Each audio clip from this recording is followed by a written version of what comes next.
How's it going? Is it just you, Dave? Oh, I got four eyes on us. Hey, remember Saturday mornings are kind of more about you guys asking questions and me BSing, but I've got one or two things I kind of wanted to cover today, actually, just for stuff to get started with. Let me just do one more thing.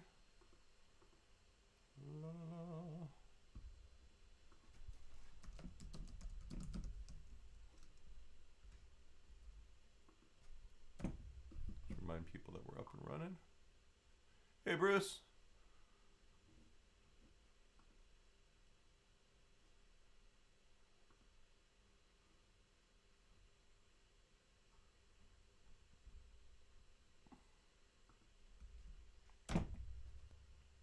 All right.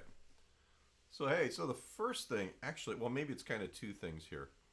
I got turned on to this way of practicing rhythm guitar by one of my students, actually. So, this is an egg shaker. It's, I don't know if it's going to focus on it. Maybe not. Anyway, it's just like one of those things you get off Amazon. You get them in pairs of two. Makes that kind of sound. Right. So I have students where they have difficulty playing strums in time.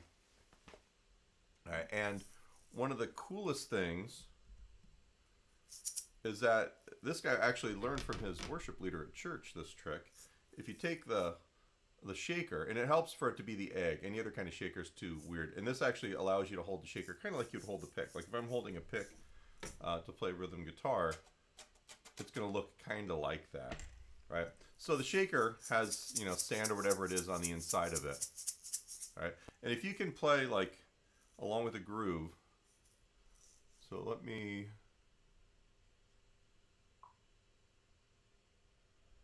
hey Charles, actually what's the easiest way to do it? So I've got this app, right? I'm going to use this app here. This is one of the other things. It's called Drum Genius. And it's really cool because basically what it is, it's got all these different drum feels in it. I think the app itself is free, but you probably have to pay to get more than like 3 of the loops. And it's got all kinds of stuff. Like if you're doing, oh here, you can preview an idea. Let's see how this works here. Watch a sucker not work on the stream. Alright, so it's just a drum groove. Someone playing the drum groove. But once you download the drum groove, like I've got a bunch of stuff here. Like I'm going to use this Good Times by Chic. You can actually change the tempo. You can change the pitch, which I don't know why you would do that. There's an egg shaker guitar pick. If you could actually post a link to that, that'd be interesting because that might actually be helpful with this. All right, so this is really cool because it's basically this app where you've got all of this stuff, these grooves. So it's all the funky stuff. Say we want to get a you know, fast swing, whatever the pattern is with brushes. Actually, let's do this one. So this one's Cherokee. So this is actually, you know, this is real performances, I guess. So you download the groove, and I'm not making any money off this. I just think this is a really cool tool. It's a great practice tool. So, but the egg shaker guitar pick thing is terrible. So then we've got our groove, and that's to practice with. Hopefully you guys can hear that pretty well. I can slow it down if I want. That's 308. So I wanted to.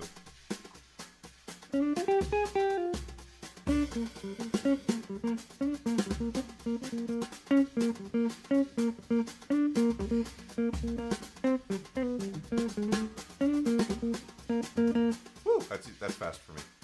Anyway, so this is a really cool app, but that's not what we're doing with it right now. So we're going to take Good Times because it's there. That's where I'm getting the drum loop from for this. And I've got the shaker, right? Now, part of the deal with the shaker is You can shake it a bunch of different ways to get the sand inside to move.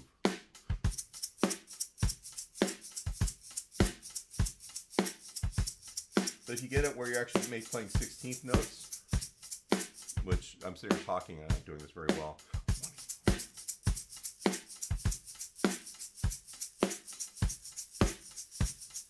All right, and you can get where it's washy or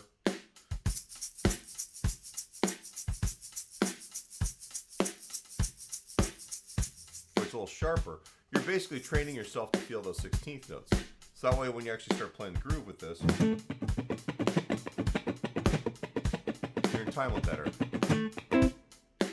Yeah. You guys probably hear that better than I do.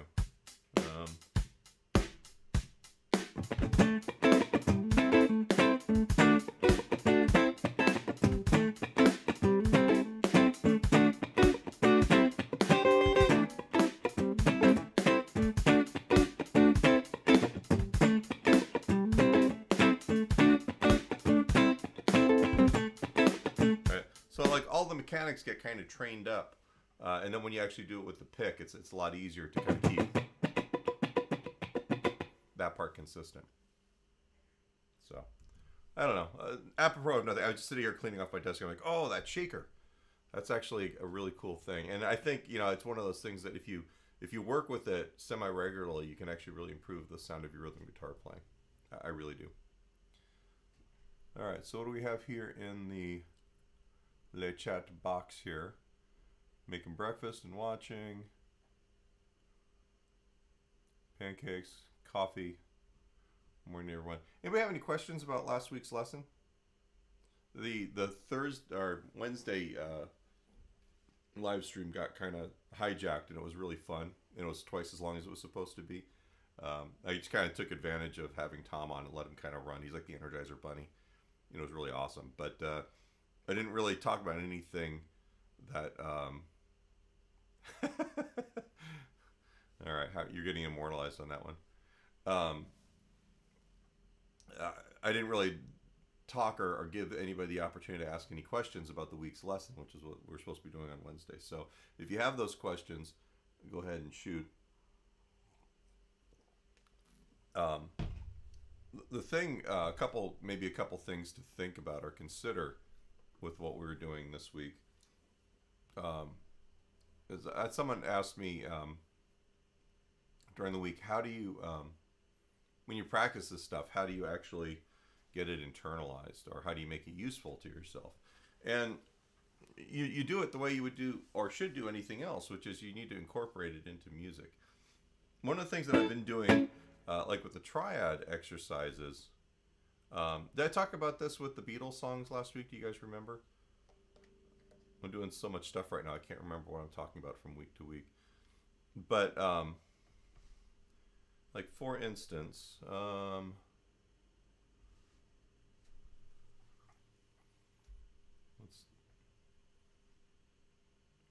so I've got Oh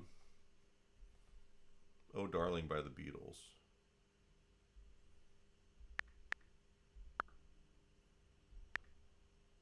So I'm going to bring this chord progression up here.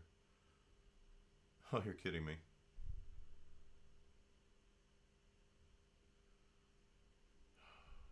What is this? Sorry.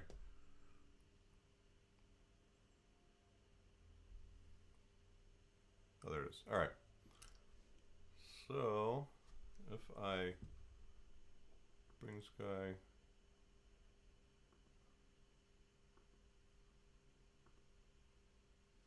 get rid of me there. Okay, so I got this chord progression here, right? Oops. Let's get rid of the... That's not what we're trying to do. I'm not having a great day with this stuff.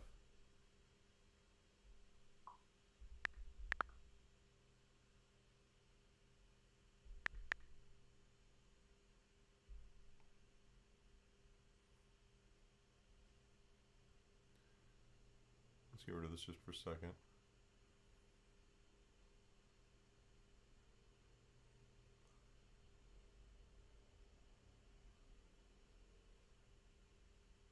Or maybe it's just not going to work for me today. That's pretty typical. Um,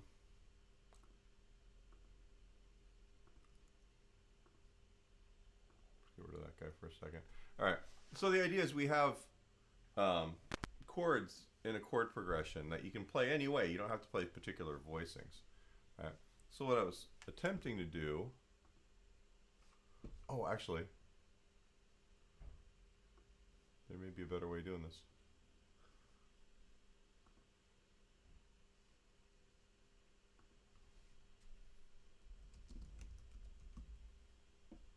Give me just 1 second. I think I just figured this out.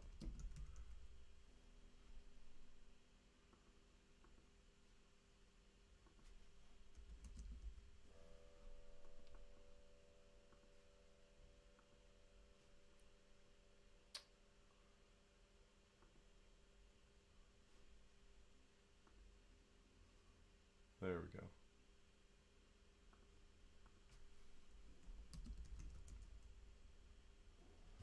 Aha. Found it. All right. So we have this chord progression here. And in that chord progression, we have, in this case, we have an A chord. We have an E chord, F sharp minor, and D. And you can do this with any song. I just like using Beatles songs because there's usually a really rich harmonic progression. So, we could play just how we would normally do A, E, F sharp minor, D. But what we could do is we could take the triads. Do you guys hear the dogs? So, you've got, in the first string set from the triad lesson we did, we've got A, E, F sharp minor, D major. And I can do it anywhere, right? So I got A, E, F sharp minor, D major.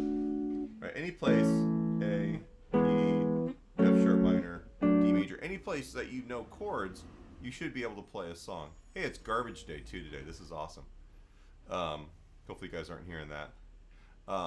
So that's kind of the first thing, is just take a song that you know and just rework the guitar part so you utilize whatever chord shapes you're doing. So if we wanted to, using this idea, A, E, F sharp minor, D, or let's see, A, E, this is F sharp minor, D. I can do it here. A, E. Gotta think for a second. I can do it there. F sharp minor. What's the last chord? And then D. All right. And just as many different ways as you can rework this stuff, the more it's going to get under your fingers. But actually having to play in time really helps. If I had, a drum groove. Let's go back to our disco groove. Are you guys able to hear that, or is it? Do I have to add that in?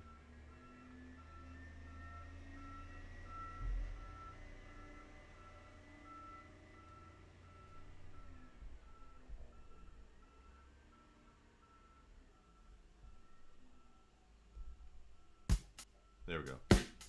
All right. So forcing myself to do this in time. There's too many videos over here, but so A, 2, 3, 4, E, F sharp minor, D. We go up here. A, E, F sharp minor, D, A, E. What sharp minor should I be thinking about? F sharp minor, D, right, and so on. You can work this stuff, but if you have to do it in time, that component of playing in time is really important. All right. The more you do that, the more this stuff is going to get internalized.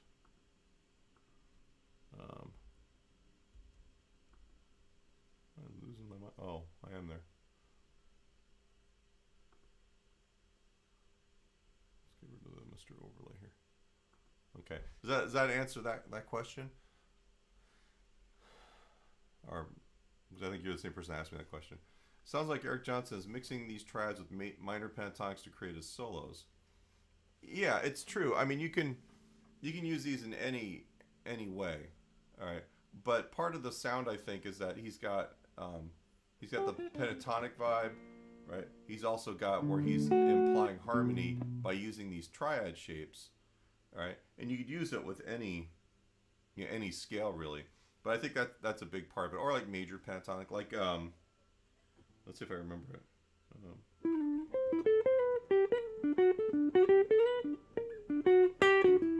All right, so Cliffs of Dover has this. It's definitely a major, or yeah, it's. So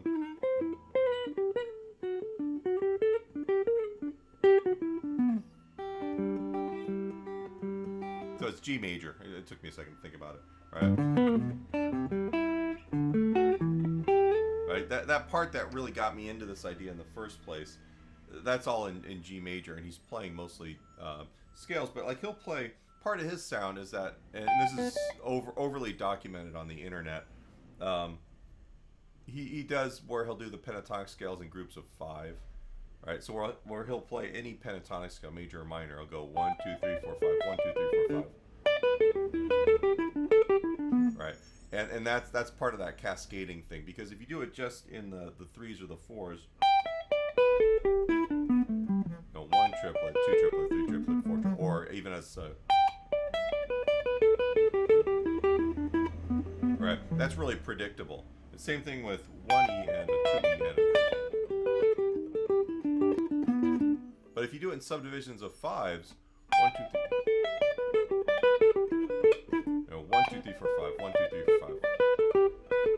Right, that's a big part of that. So he's cramming an odd subdivision into each beat, and it's got this really cool rhythmic feel. Almost feels like you're kind of like falling down a hill or something like that. It's kind of hard to play at first. It's really hard to feel, and it's hard to pick with pentatonics.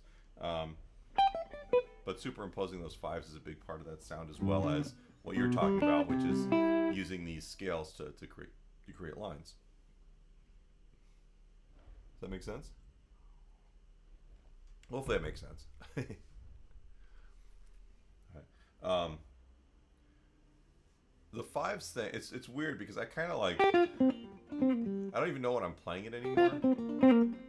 All right, it's just kind of one more way that I'll play through a pentatonic scale, and if I have to think about it, it takes me a lot of work. But if I'm just playing, a lot of times those sounds come out, and it's just part of how I hear the scale pattern. But the picking is usually what hangs me up. That's usually where I get sloppy or screw it up.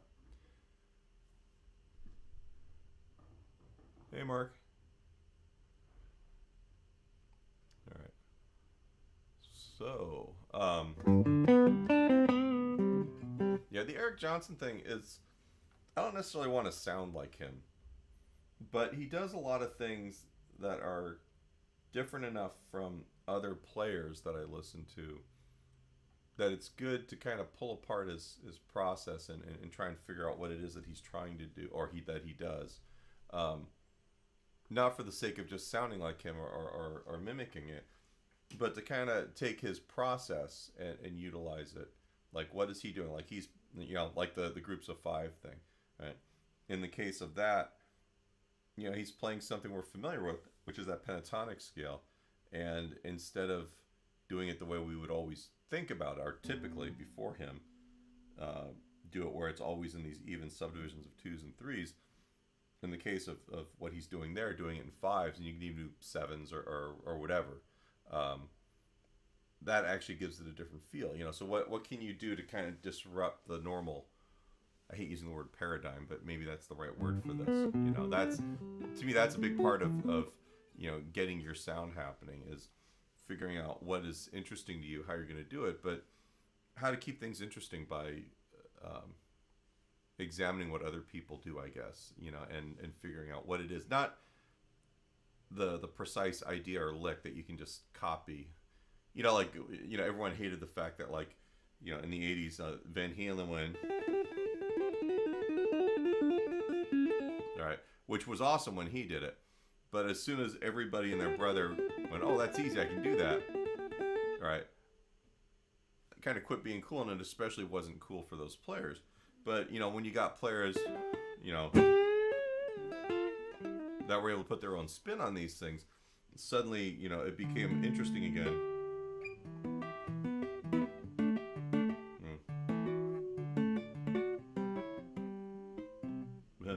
Yeah, I can't even do any of that stuff. But there's always some way you can put your own spin on it, or there's some way, you know, even if you like that sound but you didn't want to do the technique, you know, I don't know if any of you guys can, you know, for instance, I'll take that basic idea and how can I play it? So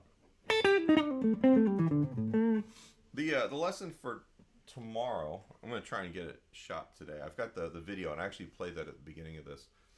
The demo video is basically me saying, hey, like, here's a basic rock idea. How many different ways can we work through the texture on this thing to make it interesting? Because probably, what, 80-90% of it is based around this riff.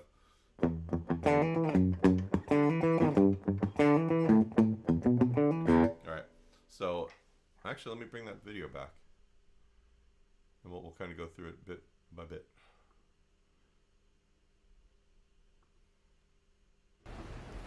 So in the beginning here,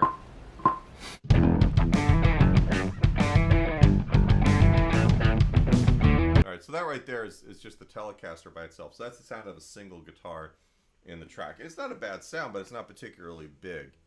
Alright, so then the next time we go through, and keep in mind all of these things are compressed down for the sake of the fact that I couldn't do like an 8-minute song to go through everything. So these things come by pretty quickly. Now we double it with the Les Paul, and two things are happening with this.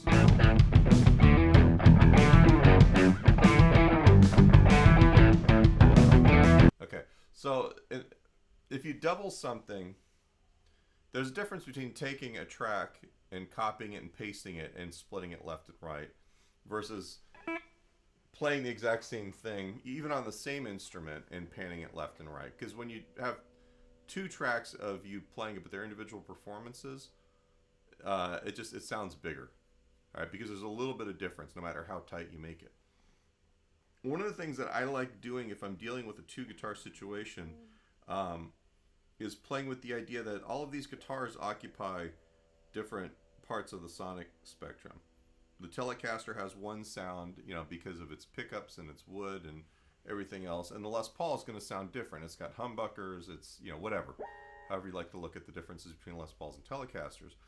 But because of that, you know, it sounds bigger because it's doubled, and also it sounds a little bit bigger because you're covering more of the sonic spectrum, I think. Right? And you're going to hear that later on.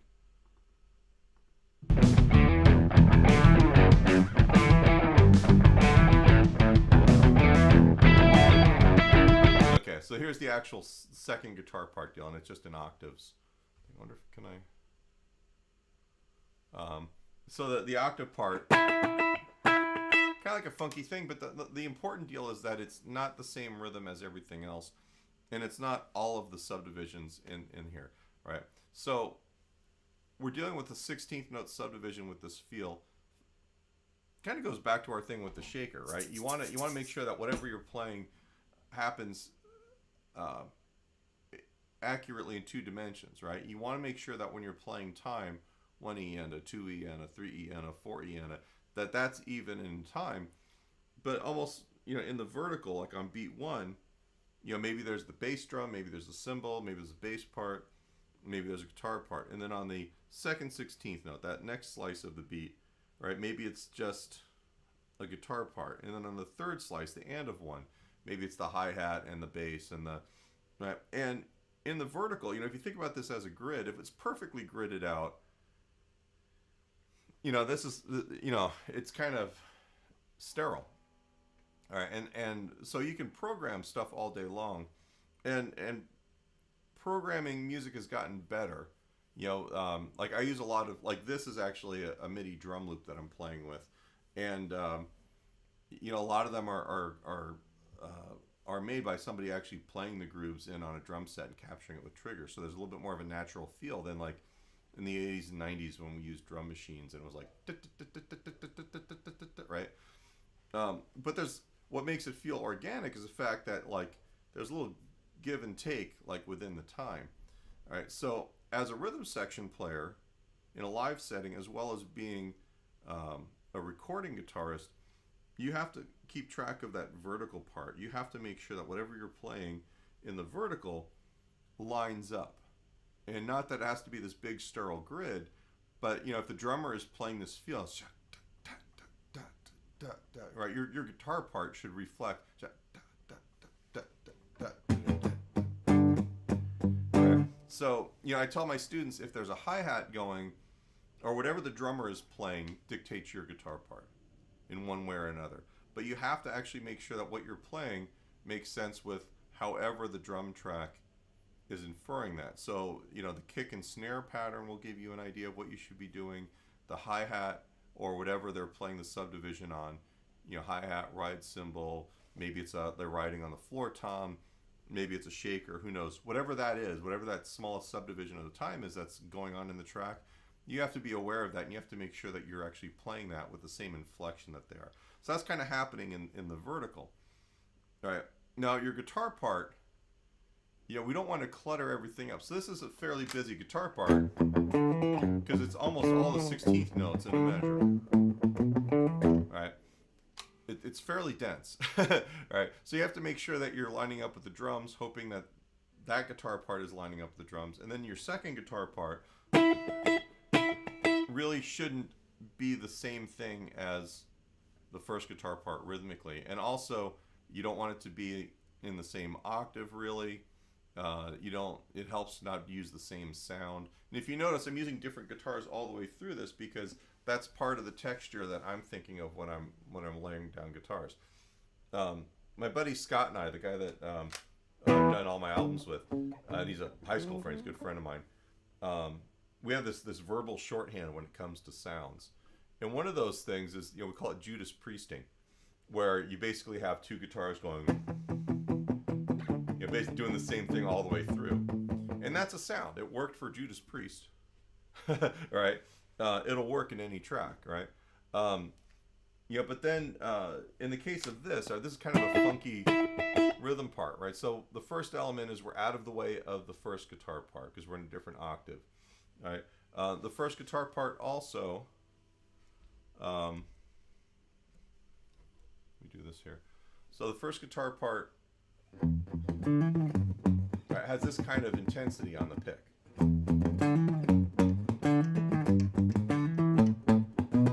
All right, so it's kind of like, it's choked down a little bit. The second guitar part is a little bit more open.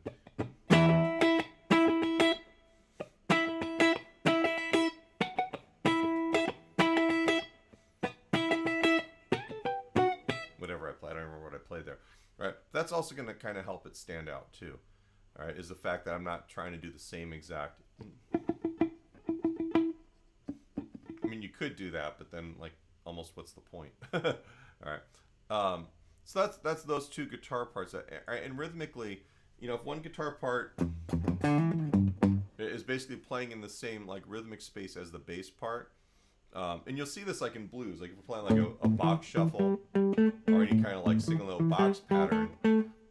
The other guitar part is going to play more of a backbeat. 1, 2, 3, 4. 1, 2, 3, 4. And so that's guitar 1. And the other guitar is, it'll occupy that space. So it's almost like kick drum. All right, and then hi-hat. 1, 2, 3, or snare drum, I should say. All right. There's a great Dave Grohl video, and I need to find it. Whoops, hang on a second.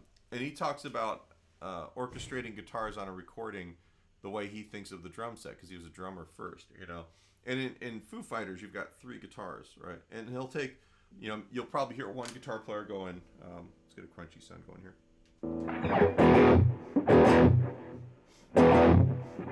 One guy might be doing that, right? And then the other guitar, da da da da da da da da da da da, something like that, da da. All right, and then the other guy might be going,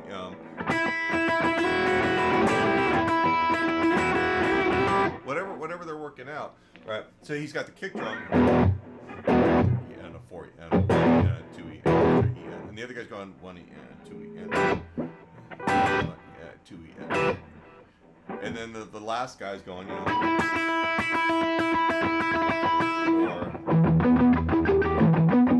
whatever they come up with, right? But it's really cool because in a way, by emulating the drum set, you're doing the same thing I'm talking about, which every part has its role rhythmically, and every part has its niche sonically as well. And then you've got this way of making them kind of interlock, where they work together without obliterating each other. And that becomes part of the problem when you have someone in there trying to add guitar parts and add guitar parts and add guitar parts. At a certain point, things just get in the way, and it's a mess. And you have other instruments to worry about too. Are you getting in the way of a bass part and a vocal? Is there a piano player trying to occupy the same space? Because here's the thing.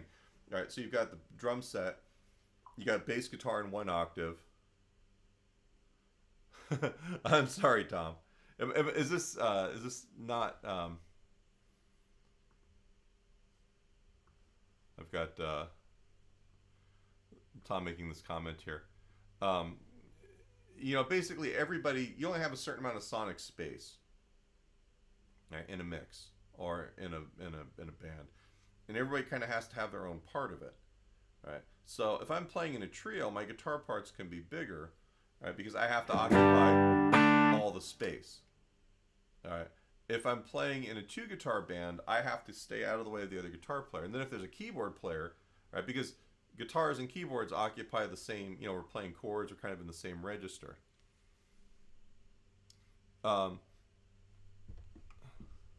So Charles says the opposite, right? So, for me, the opposite happens one of 2 ways. And the obvious way, if you have one guitar and you're trying to occupy space, is obviously bigger sounds, right? And that those bigger sounds can be achieved.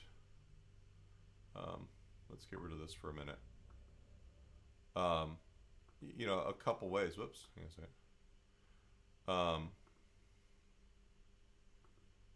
One of them is I'll play, chords with open strings in them, because those chords with open strings, without those overtones kind of going there, because I do the rock trio thing all the time, right? So, this is Clash song, "Train in Vain." This is a good example. He starts with that, and then you've got the groove. You say you love me, but that's a lie. Whatever he says, I don't know the words. And I try to keep that a little tighter.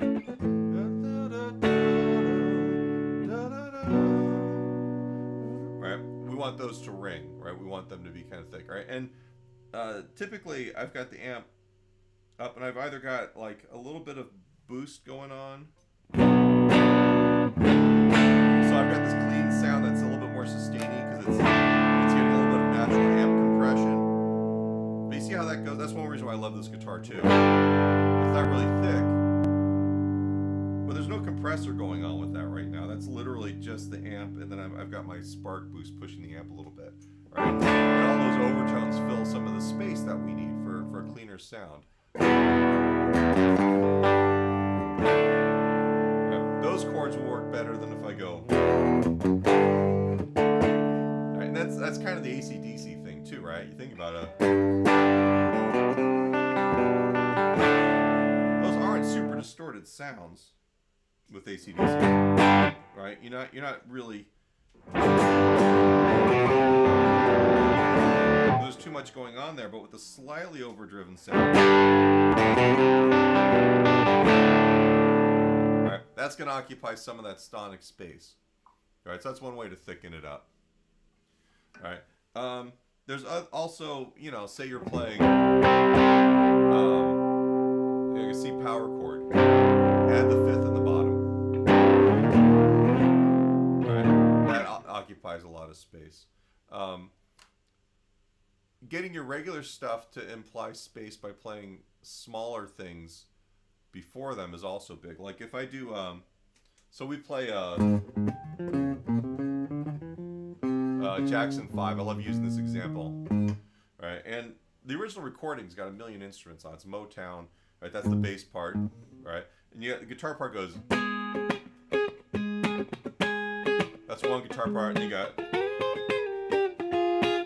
all right, you got those things. All right, and then you've got piano, you've got strings, you got all these vocals. There's a million things going on. There's 3 guitar parts on that, and I play it in a trio. Right. So if I was to sing this, I would sing it an octave lower than Michael Jackson in the original key. You know, once I had you to myself, didn't want you around. Pretty faces always made you stand out in a crowd. The problem is the chorus. Oh, darling, give me one more chance, show you that I love you. Right. That's a pain in the butt for me to play live, and if I generally don't sing it that often. When I do it, the bass player in that band sings it. This is where we got to check our tuning. And what happens there is he sings it kind of in the right octave, but down a sixth, I guess. He does it in C major instead of A flat. All right, so you've got this. I can do the octave up here. So small. Add a little space with the moving part, and then, oh, darling, give me one more chance, show you that I love you, won't you please let me back to your heart. Oh, darling, I was blind to let you go, won't you please let me back to your heart. Once I had you to myself, didn't want you.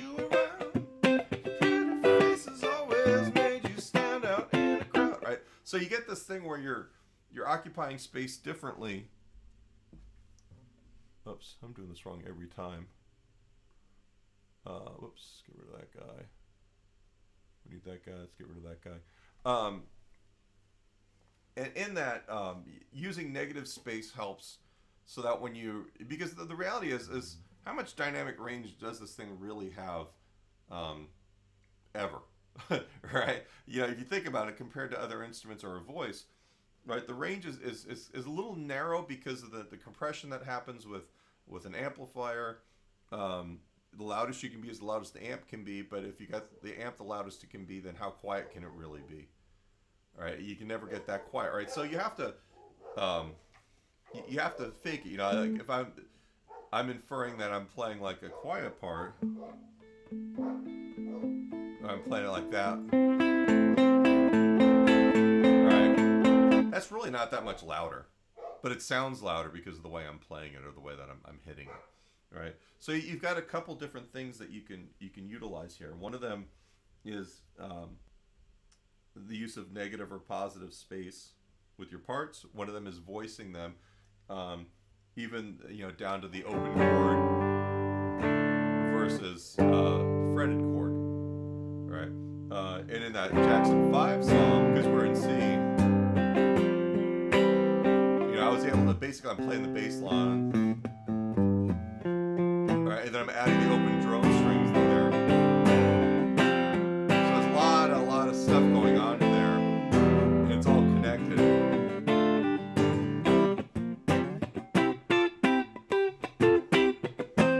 And then where I play stuff on the fretboard also kind of helps with that.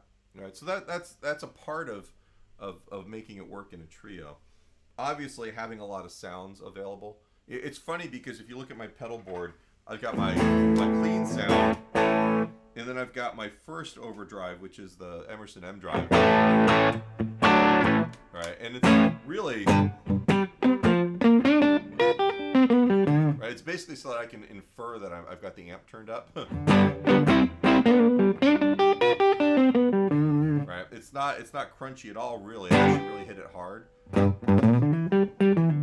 but it gives a certain amount of size to the sound.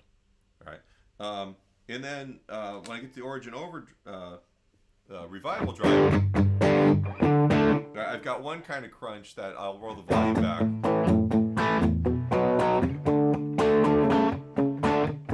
Right, where you've got your volume knob also helps because.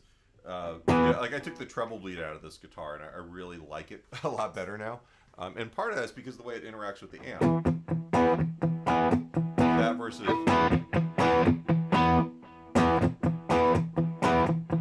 right, that'll sit in the groove, and it'll sit in the recording a little bit better. And also, like if I'm playing,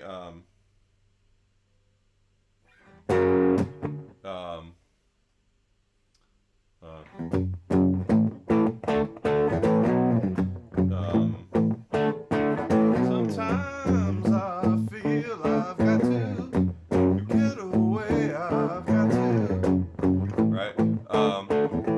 Tainted Love, right? I can play that sound with the volume kind of backed off. And that's good for the verse. And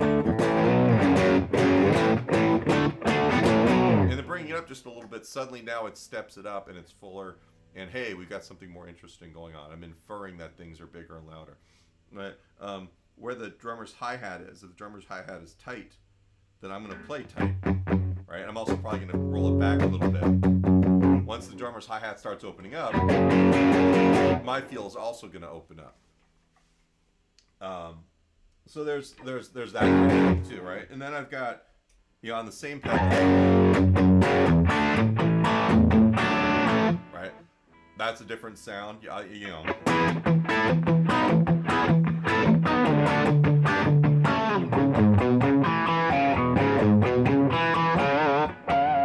Oh, actually, okay, so there's a good example.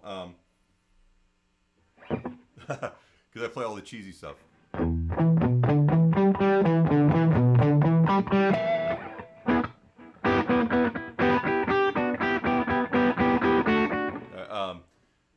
Living on a Prayer by Bon Jovi, right? So I play in a trio. I don't have a keyboard player handy, so I'll play, with my pick and fingers.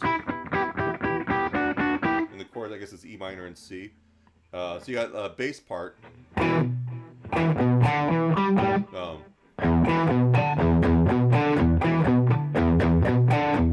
So I've got this big sound for that.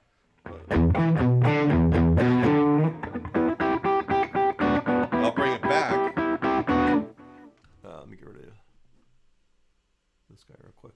All right, and using the pick and fingers, that's another. I don't sing any of these tunes.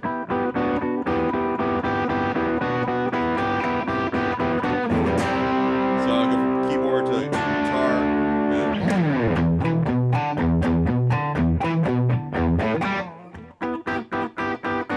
There's a reason why there's a big wear mark around my volume guitar knob on this guitar.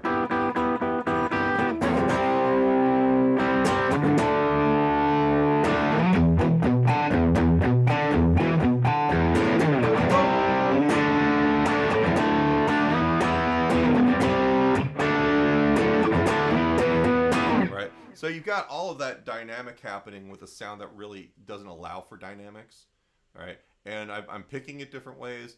I'm playing different kinds of chords.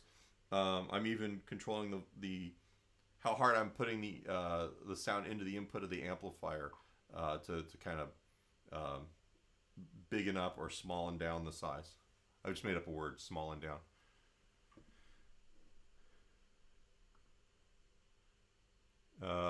Coming to you from a lot of a Dodge dealer. You're not buying a Dodge, are you? Or to replace your truck? For those of you guys who aren't on the forum, Steve had a Bambi versus pickup truck on the highway adventure this week. It's kind of scary. All right, so back to this. Does that kind of answer? I mean, I've spent so many years playing in trios, and the reason why I play in trios is not because I like doing this, but it's because that's how we all make the most money playing bar gigs around here in Southern California. So I really kind of have to make up things to make it work, and those are different ways. Even playing with other sounds.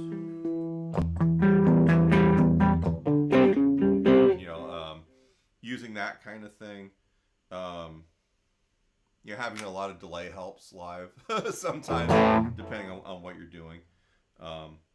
I like playing with drier guitar sounds, but it really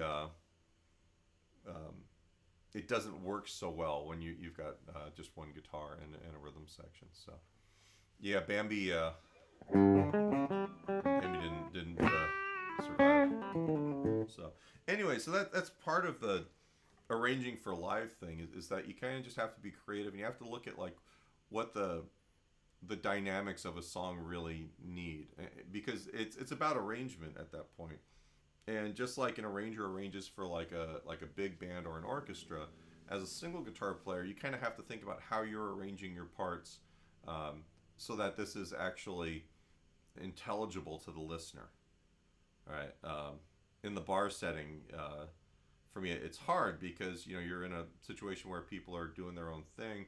Maybe they're listening to you, maybe they're not. There's a lot of talking going on. Sounds in those places are not so great. You kind of have to overdo things. It's like a stage whisper kind of concept where you're literally um,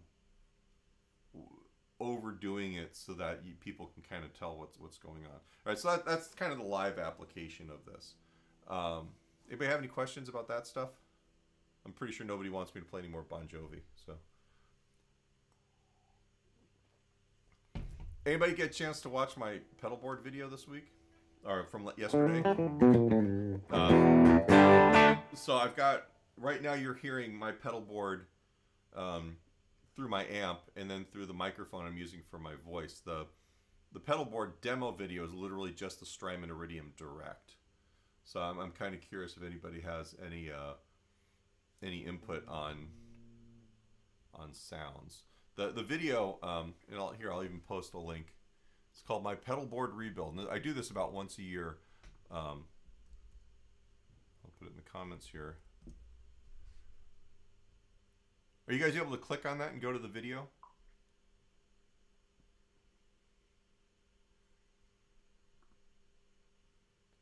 Yeah, Steve. Yeah, too much distortion doesn't help. We haven't even gotten to that part of the the demo video, but yeah, you'd be surprised at how clean recorded guitars can be and still sound pretty massive. If you guys could do me a favor and just let me know if that link works. That video, I did it yesterday, kind of in a hurry, but I want to kind of redo my pedal board, and I'm kind of soliciting ideas from people. Yeah, the Iridium is huge. So Charles, for those of you guys who don't know Charles, Charles plays in this awesome band called the Bird Index, and I kind of helped him decide to get an Iridium, and it seems like that's all he uses to. Yeah, has not mic'd up his amp since he got it. The thing with the Iridium is it's literally like just having an amp. So if you're used to like the Helix stuff or anything where you program these sounds where it's like literally you do the whole thing in the box kind of deal with the delay and the reverb, the compression and the pedals in front of it and all that stuff. If you love that, you may not like the Iridium. But if you literally just want to plug into something and have it sound like an amp with a mic in front of it without all the other crap, it's beautiful for that. I don't even have, like, I've got mine on my board. My live amp is basically Sir's version of like a small Marshall. And I run it very clean and I pedal all my sounds in.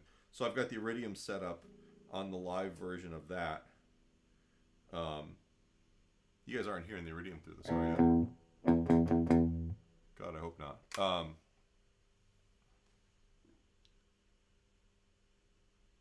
Interesting. Uh-oh, I might have screwed up my audio.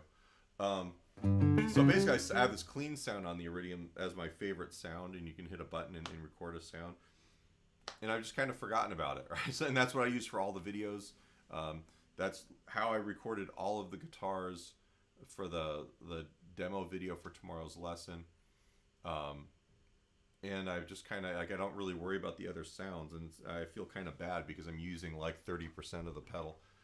But it's just handy, especially if you don't want to play with technology. You just want to plug into something and make it work. So on my pedal board, it's really there so I can go direct into the house on a gig. So I've got my amp on stage, but if I was to have an amp problem or I don't feel like putting a microphone in front of my amp, I can run it out and go direct and it still sounds pretty good. But since we haven't been playing gigs for the last, zillion months, my pedal board lives under my desk, and I've got it running directly into my recording interface, and I just play that way all the time. So everything that you hear from me, with the exception of the Paul David's his challenge thing, I did that one direct with positive grid bias amp, just to try that out. Everything else is literally just the Iridium, but when the live things are not the Iridium, unless I'm doing this wrong, it's my amp in the room. So okay, let me back up for a second. My hour's running short. I don't know, I'm gonna do something real quick. This is kind of tacky to do on a live stream, but I'm gonna see if my next student is actually gonna be there for his lesson. And if you guys have questions, go ahead and queue those up.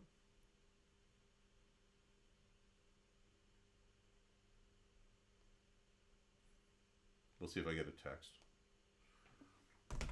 All right, so that's the Iridium. Let me go back to the recording. I kind of want to just talk my way through this recording a little bit.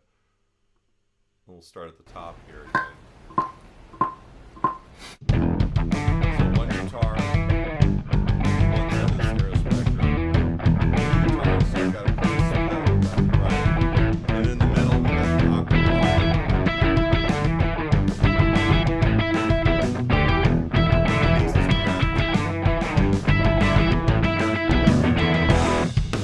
I'm just doing double power chords here.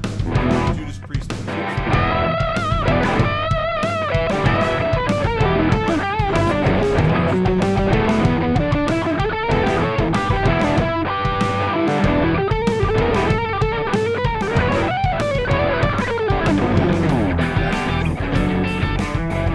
At this point, I'm doing the Eric Johnson chord voices.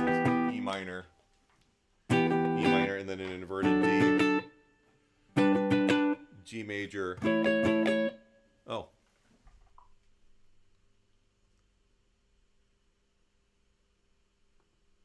Can you guys hear me now?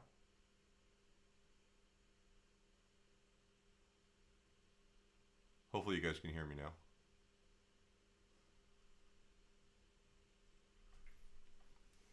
But basically that part, we've got the Eric Johnson chord versions. I'm playing E minor. The D is the first inversion D, and then G, and then A. All right, so I'm able to kind of trace this line instead of playing these parallel sounds, going, E minor, D, G, A. I'm actually able to kind of go straight up in a line. All right, up against, along with everything else. And I'm using the rhythm. Okay, that's good to know, actually. I haven't done this with the video yet. So, but in this case, this is cool because I'm able to use the funky guitar rhythm. All right, but I've got the harmony of the song in there. If I wanted to, I guess I could go down.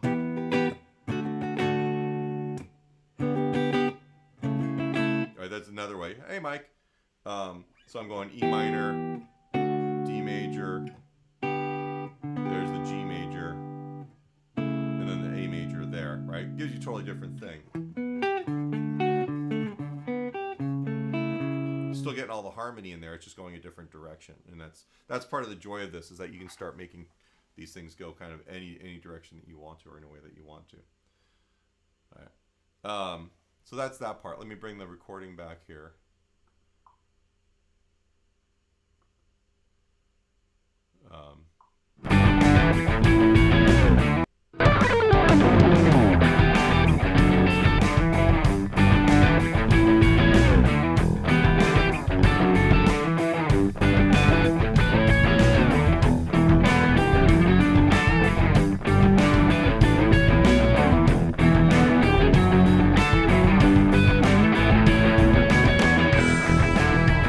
Okay, so I was taking those chords, just kind of looking at this a little bit differently.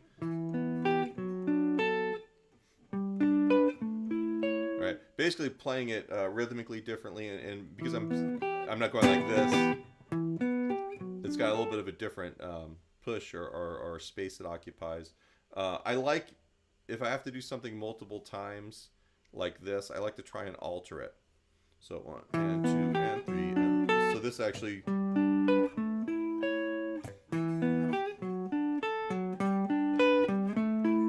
Right, that development kind of helps it feel like we're moving forward and we're actually pushing into the next section. That's the only reason why I did it that way. The other thing is, if you look, I'm playing the Paul Reed Smith with the Railhammer pickups with the P90 style. It's called a clean cut pickup, and it's got this really cool sound that stands apart from all the rest of the guitars in the track. All right, so I'm going to back it up. We'll go back to that. I'm going to back up just.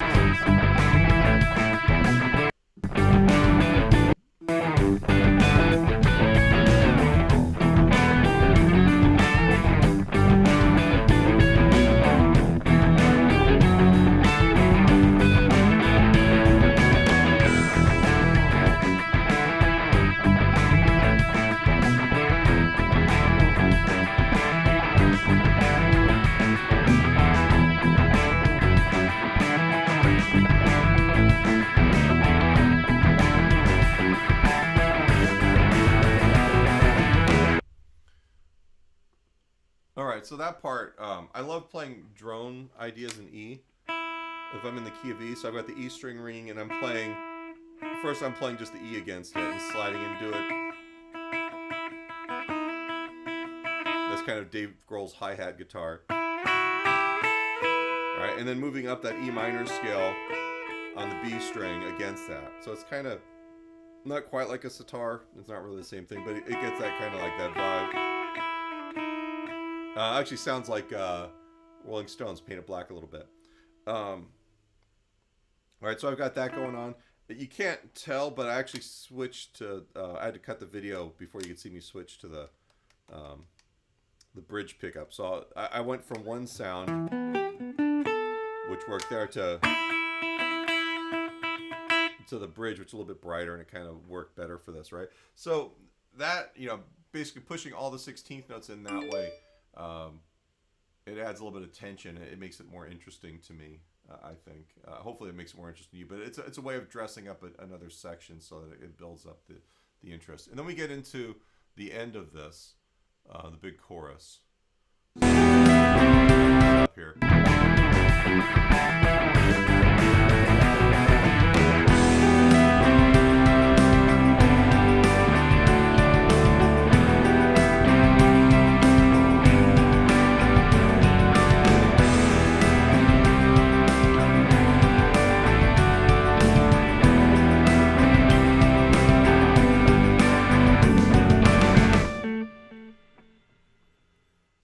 So on the chorus part, I wanted to be big and open. So I've taken the harmony that's implied by that riff.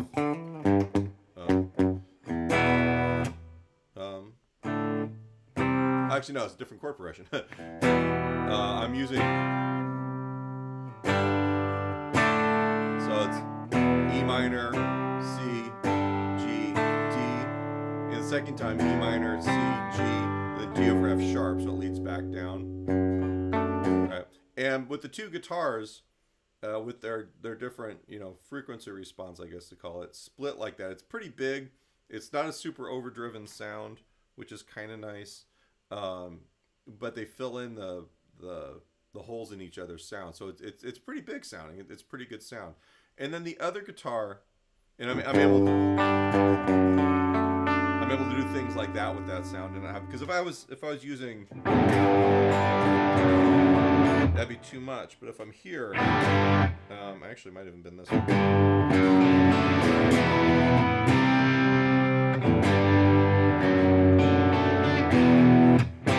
All right, there's a little bit more definition in that. I don't even remember how I had these things set for that.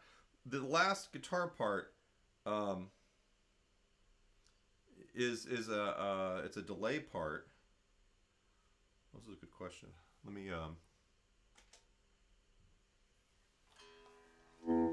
this is where you see like how poorly I know my H9 here. We're gonna cheat.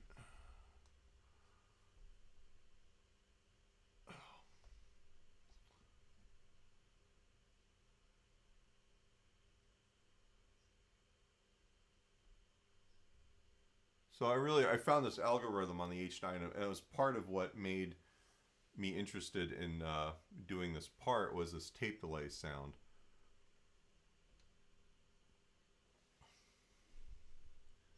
I'm gonna find it on here.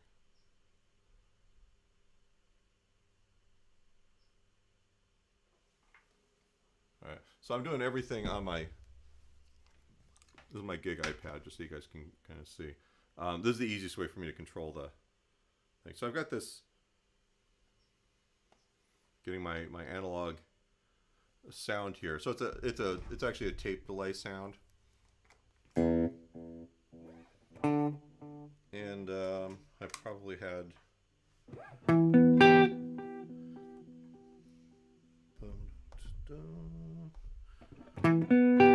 And what I did was the guitar part would have been E minor, and that's a C major. So I'm still using the Eric Johnson chords: E minor, C major, G major, D major. So, and I know that between the two, the E minor and the C major is only one note difference, right? So having all those notes stay the same really helps. And then when I go to the G, these two voices move down, but I still have that note. The G is common.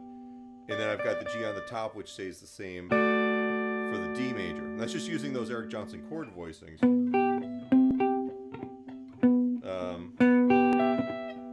Shoot.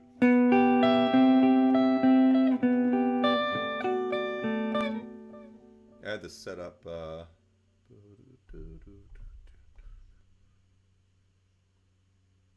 don't think I have this set up properly. Shoot. But it basically was like a dotted eighth.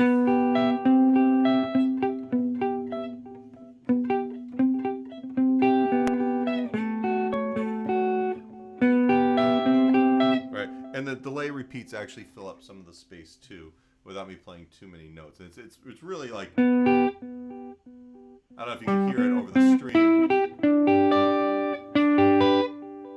but the tape delay on the H9 really is, it's warm.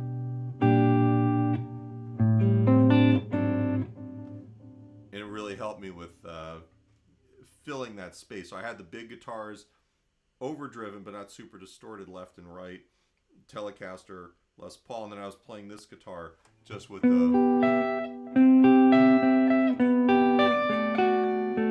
doing that bit. So okay, let me roll back. Anybody got any questions?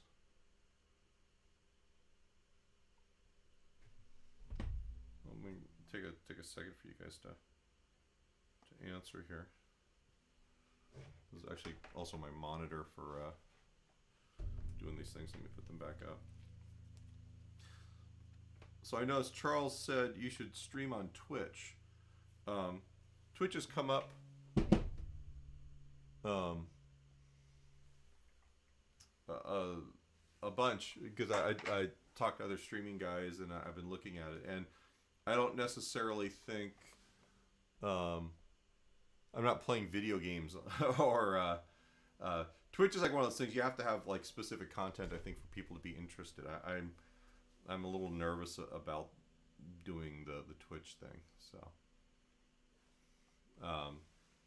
also there's I can stream out of the software I'm using to a couple different platforms at once. I can go to Facebook and I can also go to Twitter, or not Twitter, Periscope, which is kind of useless. If I was to pay for like their premium version, I can stream all kinds of different things at once. But I really want the traffic here on YouTube at the moment, so that's kind of where I'm at. Okay, anybody got any questions? I kind of went over, but it looks like my 930 is not replying or available for his lesson, so I have extra time. So if you guys have more questions,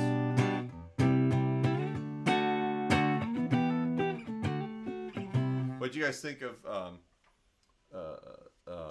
Tom Straley on Wednesday?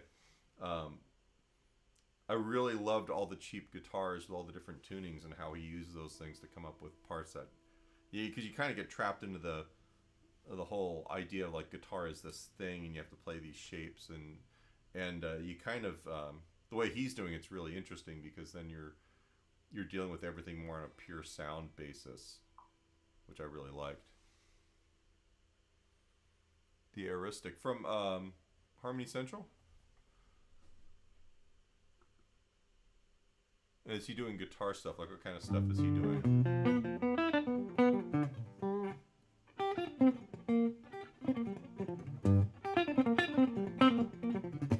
So one of the things I'm doing right now is I'm trying to funnel everybody into YouTube for the time being because I have to get my watch numbers up.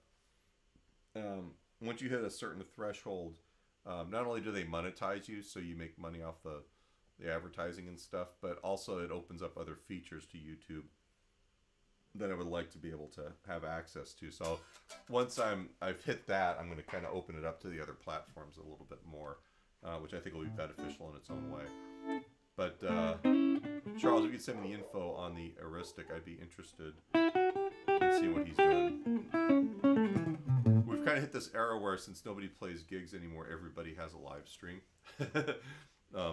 Some for better, some for worse. So cool. All right, so I'm actually overtime.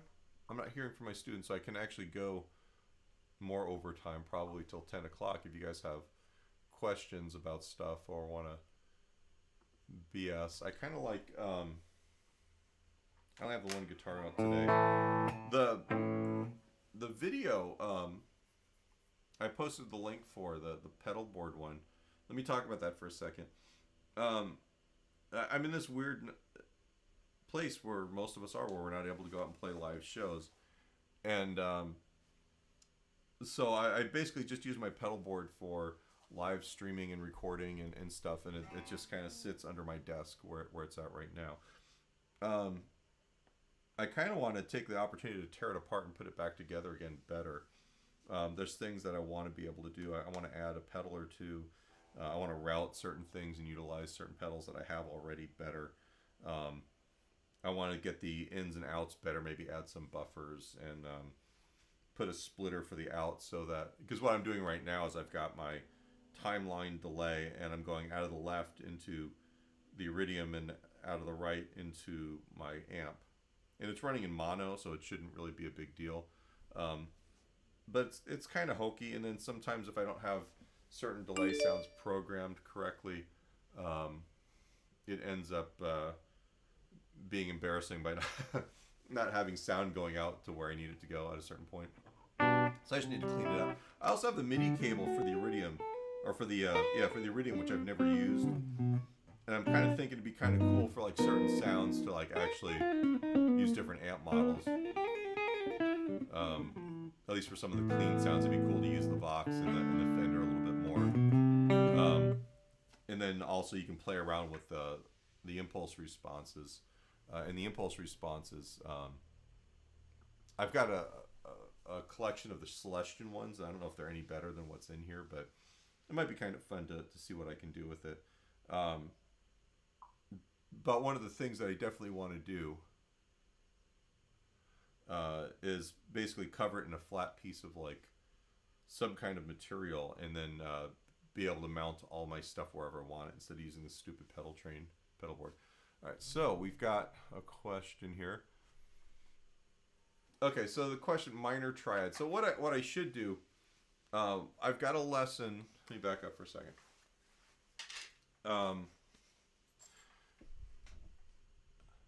I try and do these things so I'm not like beating the same concepts to death all the time. But also it assumes that people have done everything in order, which is probably not a good assumption. So if I wondered what the cage system is, and whether sorry, here this stuff auto plays. So we've got this video here, and I'll put it in the chat. All right, and that video basically says, hey, you know what? If you know your major triads, you can play any other triad, minor, diminished, augmented, because all you're doing is you're manipulating those things. So I guess I could do a portion of an upcoming video lesson on the Eric Johnson stuff, manipulating them, just as a refresher, right? But the idea is, you know, if you know a major triad like this one here says E major, right? This is root 5 3. We don't make it minor, we lower the third. We want to make it diminished, lower the fifth and the third. If you want to make it augmented, you have the major third, and then you raise. Oops, I went too far. You raise the fifth. All right, so I guess that's something I should add into the lessons just as a reminder. But I get to the point where I kind of don't want to like do whole lessons just on minor triads, just on diminished, just on for the sake of teaching them that way. Because you got to get into the mindset that, you know, triads can be any one of those four things, and you should just be able to manipulate what you've got to make whatever it is that you need. And that's kind of how I teach it at the conservatory. That probably doesn't come through quite as well the way I'm teaching it on YouTube, so that's kind of on me to rectify. But the way that we go through the theory here, where everything is kind of numbers relative to the root, is done that way so that anything that you learn can be modified into something else that you need. Right? If we've got a major sound and we want to make it mixolydian, we just lower the seventh a half step and we're good. If we've got a major sound we want to make it Lydian, you just raise the fourth. Thanks, Mark. Mark McFeely, everybody, the man behind this fantastic instrument. So I guess that's part of it is that I need to make that part of it clear, and I also need to kind of make it part of the lessons. But I don't want to necessarily just do lessons all on minor triads, all on, because part of what I'm teaching is this aesthetic, this way of thinking, aesthetic about this stuff. Does that make sense?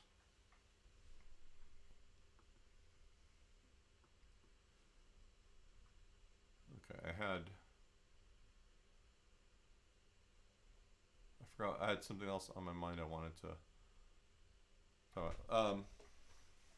As an example, so let's do some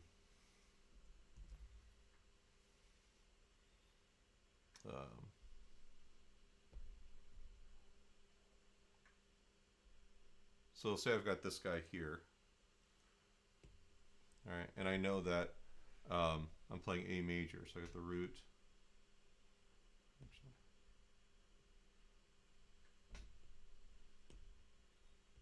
5 and then 3. All right. So if I want to make it minor, I know I just, you know, lower the third. If I want to make it diminished, I lower the third and the fifth. All right. And it's manipulating stuff that way that I think is pretty important to understand. Right? Getting out of this everything that you know is a separate piece of information. You know, you want it all to be information that's dynamic and pliable and fits the situation that you've got, like that. So I get questions about holding picks. You guys haven't asked a question about holding the pick. I have this thing about holding the pick. Like I've seen, like, what's the guy that plays John Scofield, Avi Botnick or something like that? He'll hold the pick, whoops, between his like these two fingers or like that. The way I teach is, you know, I want my students to have the pick kind of on the first segment there, all right, and where it's not going to move around so much. It's just a little bit of it sticking out, all right, and holding the pick loose enough that it doesn't actually create any tension in the wrist or in the elbow, all right. So that way, if you're playing rhythm guitar,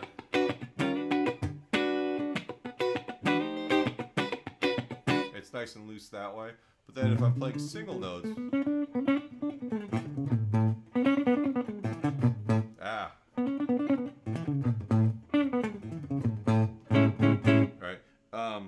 I actually can make the movement happen a little bit more from the wrist. It's kind of a combination of the wrist and the forearm. But because it's so close to the edge of my thumb, I have a lot more control over where that pick is going to go. If I've got it sticking out too far, I've got a little bit of flex in there, and then it's also not like a normal extension of my hand, right? Now everybody holds their pick differently. There's no right way or wrong way of doing it. But I do try and get my students to kind of think about the fact that if you hold it this way, right, you actually get a pretty good sound out of the instrument. It's a little bit easier to play consistently in time. I'm doing this and I'm like not playing in time, right? But it's one of those things that really helps me have more control over the instrument.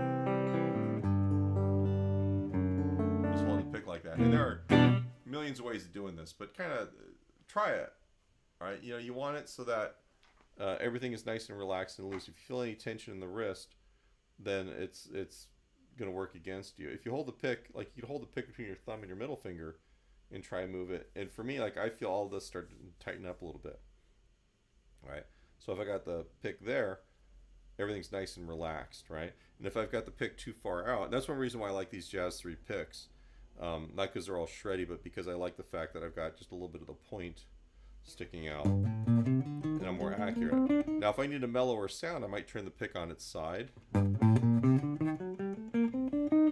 Like say I'm playing, you know,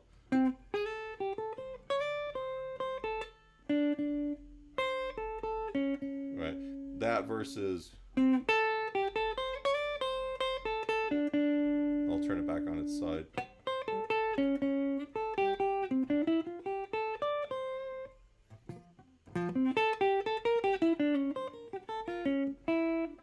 Right. How you hold the pick, it determines your tone, but also which part of the pick that you're playing with.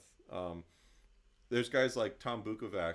He'll use like a regular Fender style pick, I believe, and he plays it on the side. So does Scott Henderson. There's a bunch of guys that only play on the side of the pick, and that's a cool sound. It doesn't work for me all the time though. Right, I would really prefer using the point of the pick. Right, but there are times where it is just too bright. Right, so you know, playing on the side of it like that, it's kind of a nice way to kind of dull that.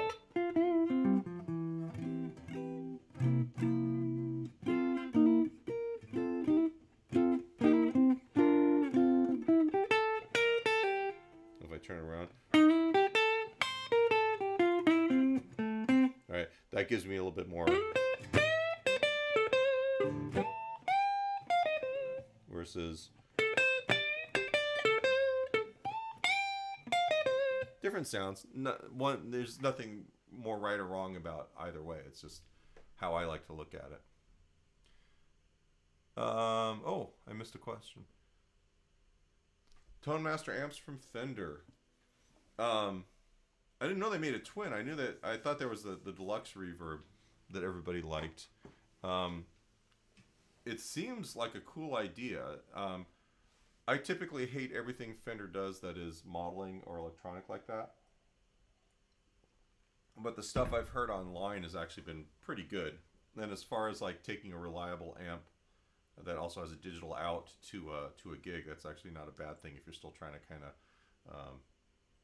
keep, you know, the look or the vibe a little bit more realistic. There's something weird about going to a show and seeing no amps on stage in a bar, and it's basically guys just playing through their Kempers on the floor. You know, sometimes that's a little strange. So I don't know. I haven't tried the Tone Masters. I think that they're probably pretty cool. I don't think I'm changing what I've got anytime soon, and I also own a couple of vintage deluxes, so I'm kind of like overdone in that kind of amp as it is.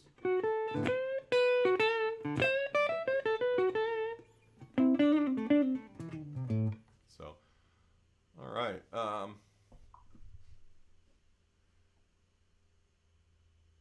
Okay. So I probably have to bail in about 5 or 10 minutes. So it's a good time to get in some last questions. Comments, insults. Yeah, the weighing the half, especially if you play twin reverbs at all, um, the weighing half thing is worth more than sounding like a tube amp. um, I've never owned a twin. I've owned other like super reverbs and a lot of deluxes and stuff. Um, but when I was back in school, all of the amps at the university were twin reverb reissues, and they suck to carry around. I would never want to gig with one regularly unless somebody else was like schlepping my junk. Um, so having a twin that doesn't weigh 75 pounds or whatever those things weigh would be fantastic. I mean, my Sur amp weighs a lot, but it's a lot easier to get around because it's a 112. So my amp weighs about 70 pounds, and even though it's probably not much lighter than a twin, I don't hate moving around with it. Whereas the twin, it's bulky, and if you don't have wheels on it, it's just, I don't know. Maybe they weigh more than 75 pounds, but yeah. So the Tone Master Twin might actually be a great evolution of the form. Do you guys have anything you want me to start covering in the lessons? Like how we brought up the thing about minor triads, and it actually gives me a lot of input on how I should be addressing some of the upcoming lessons. It was really good for me to hear that. So if you guys have stuff that you want me to start thinking about covering, that would be great, because I can crank out lessons all day. I mean, like I've said, a lot of the lesson material has been based around what I need to teach my conservatory kids. But December I don't necessarily need to do quite that much of that. So if there's stuff that you guys want me to kind of delve into that you'd be more interested in, let me know, and I can do something along those lines.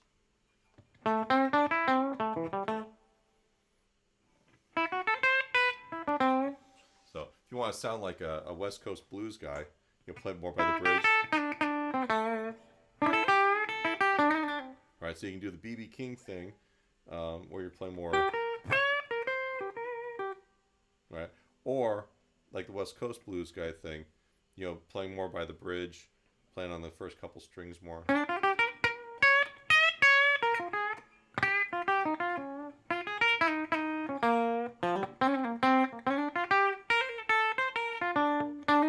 You need a lot of reverb with that too.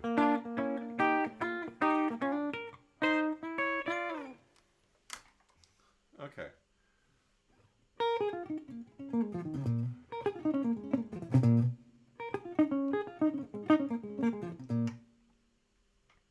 All right, guys. I guess I'm probably going to wrap it up. Actually, I was able to go overtime because I had a student not be here, but I'm supposed to have someone at 10, so I do got to roll.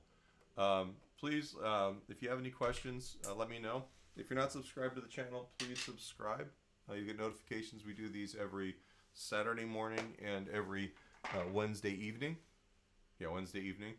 And there's a lesson video, and sometimes there's backing tracks.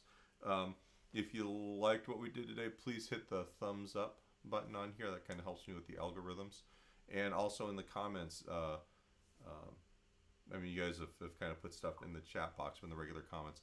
Hey, Robert. Actually, speaking of great guitar teachers, everyone check out Robert Renman's Master Guitar Academy. Suggested songs to practice some of this. So you're talking about the Eric Johnson chord voicing thing? The best thing to me is take a couple Beatles tunes. Take Oh Darling and take In My Life, and just work through the chord changes and all the different chord versions like I was talking about earlier, which you may not have been here for because you were not at home. But basically, any chord progression or any song that you can apply chord voicings to, I would go for that, and just try and work it out as many ways as you can.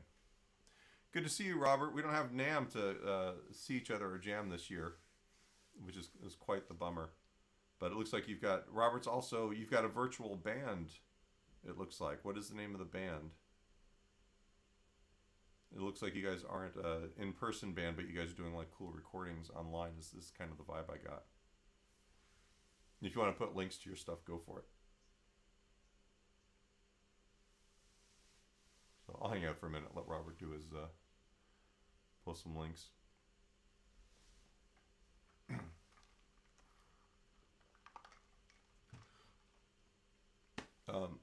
Feedback's always important for me, Steve. To kind of go back to your question,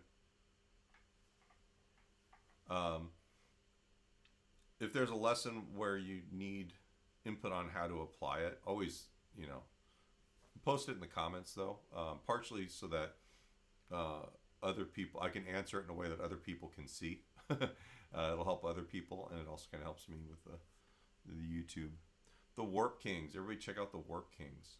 This is our life now. We're just kind of sitting in front of cameras and recording stuff and emailing stuff around. So, all right, folks, I'm going to let you all split. Thank you very much. We actually went a lot longer than I was expecting. Hopefully this was helpful and entertaining and all that other good stuff. And I will see you on Wednesday. Bye, guys. Thanks a lot.